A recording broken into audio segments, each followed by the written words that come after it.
Assalamualaikum warahmatullahi wabarakatuh, sahabat PPKS dimanapun Anda berada. Kali ini kita akan membuat tutorial bagaimana membuat larutan untuk fogging ulat kantong. Sasaran utama kali ini kita akan memfogging Clania, jadi Clania tertia, dan cara-caranya kami sudah bersama dengan ahli PPKS yang berkaitan dengan hama penyakit. Ini Bapak Kandidat Dr. Hari Prawiratama. Dari beliau akan menjelaskan secara detail bagaimana campuran yang tepat dan pas akhirnya ulat kantong kelepek-kelepek. Nah, selanjutnya akan disambung sama Pak Hari. Oke sahabat BPKS, tadi kita sudah mau memulai tentang bagaimana mencampur larutan yang akan kita gunakan di fogging dengan kapasitas 5 ml. Jadi ini dengan Pak Hari.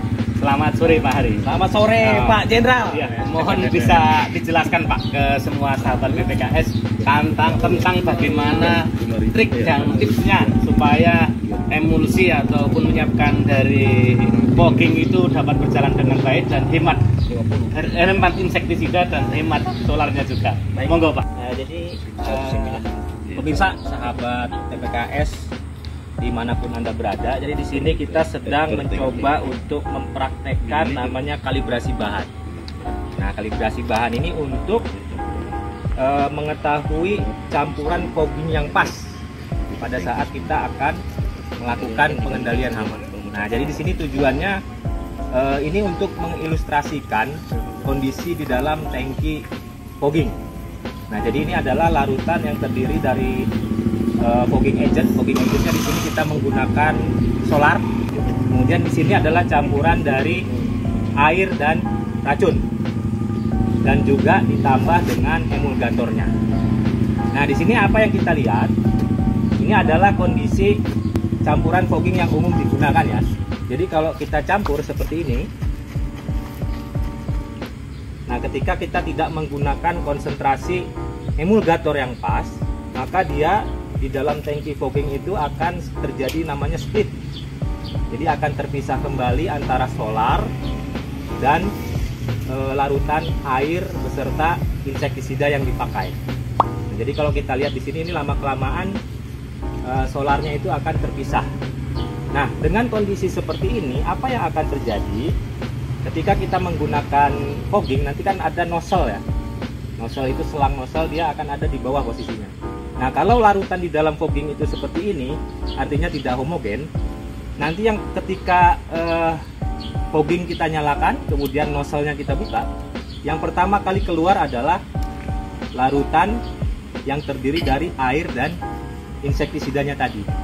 Sehingga apa yang terjadi ketika dinyalakan, tidak ada asap. Mesin fogging itu tidak ada asap. Nah, kalau operator di lapangan bilangnya, ini belum panas Pak. Nah, jadi karena belum panas, belum keluar asapnya. Padahal yang keluar duluan adalah campuran air dan insektisidanya tadi.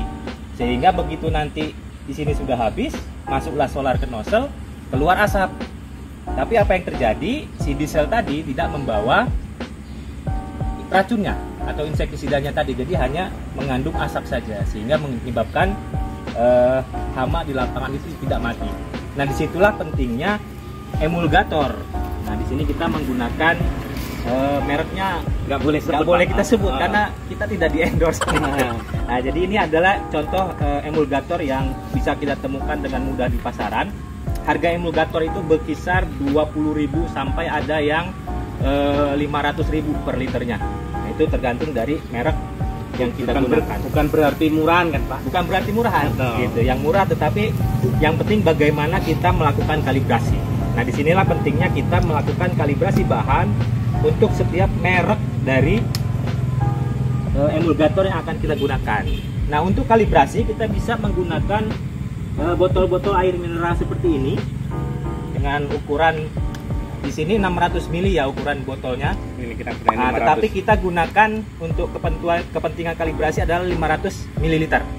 Kenapa 500 ml? Karena pada umumnya tangki fogging yang ada di pasaran itu ukurannya antara 4,2 sampai 5 liter.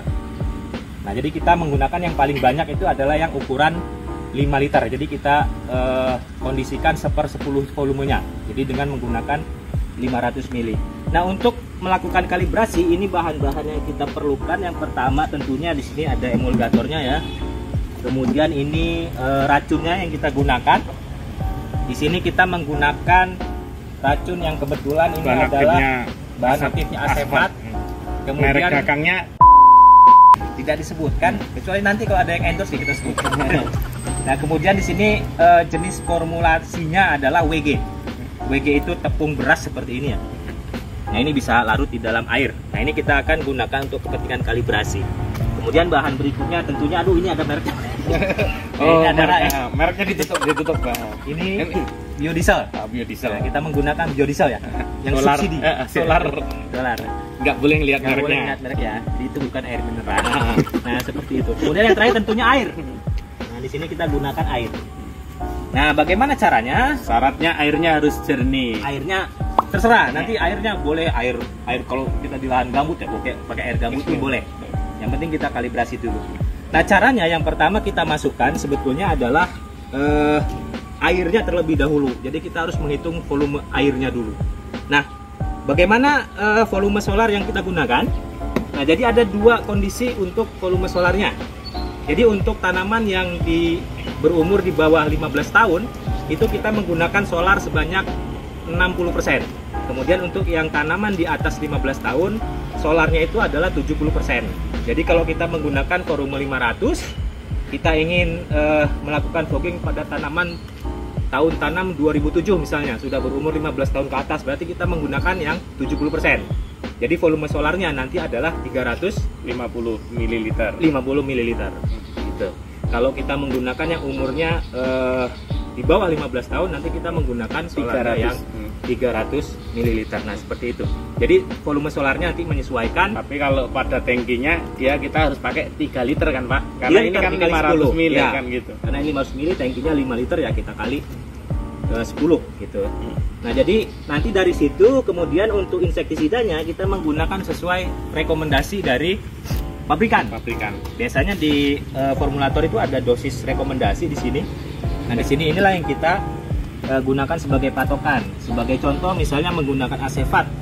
Itu bisa kita menggunakan dosis antara 600 sampai 800 gram per hektarnya gitu ya. Kemudian kalau seperti delta metrin itu kita bisa menggunakan kurang lebih 250 ml per hektar.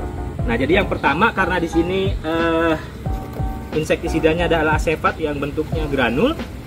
Ini kita timbang dulu sebanyak kurang lebih di sini kita menggunakan yang dosis rendah ya. Jadi dosis rendah di sini kita pakai 300 gram per hektar. Jadi dalam satu tangki, karena satu tangki nanti untuk keperluan 2 hektar itu kita gunakan 600 gram per hektar. Jadi untuk keperluan kalibrasi ini kita timbang sebanyak 60 gram saja cukup. Kemudian yang tadi 60 gram tadi insektisida kita larutkan dulu di dalam air 50 ml air gitu. Nah, setelah larut baru kita tambahkan solar. Kita tambahkan solar sebanyak, di sini kita menggunakan 300 ml saja untuk tanaman yang di bawah 15 tahun. Jadi kita masukkan solarnya sebanyak 300 ml seperti ini kurang lebih, baru nanti sisanya kita tambahkan emulgator. Emulgator nanti untuk keperluan kalibrasi kita pakai rentang antara 1 sampai 5%. Jadi di botol yang pertama ini kita tambahkan 1% sebanyak 5 ml. Kemudian di botol yang kedua itu kita tambah lagi 2% menjadi 10 ml. Kemudian di botol ketiga nanti tambah 5 ml lagi, botol keempat 5 ml lagi, botol kelima 5 ml lagi sampai kita dapat 5 konsentrasi dari emulgatornya. Nah, setelah dimasukkan itu kita tambahkan air kembali sampai ke 500 ml. Batas tera di 500 ml. Nah, setelah itu baru kita lakukan pengocokan. Nah, seperti ini kurang lebih. Nah, ini adalah kondisi yang setelah dikocok ya. Di sini kami hanya menggunakan 2 konsentrasi. Konsentrasi 1% dan juga konsentrasi 2%. Nah, jadi ini setelah kondisi didiamkan selama kurang lebih 5 menit. Hasilnya adalah seperti ini. Jadi ini yang tanpa pemberian emulgatornya tadi, ini dengan emulgator yang 1% dan ini dengan emulgator yang 2%.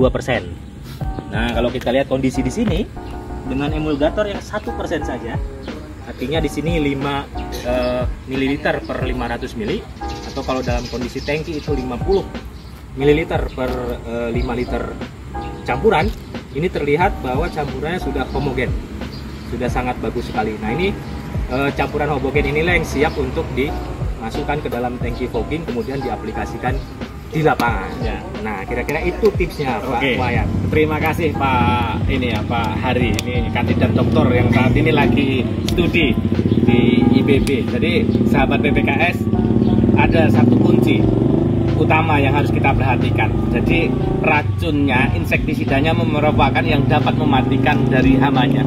Namun emulgatornya menjadikan ini jauh lebih mixnya jauh lebih baik. Ternyata 1% saja sudah oke. Kenapa harus pakai 2%? Walaupun memang catatannya harus produk-produk tertentu pilihannya.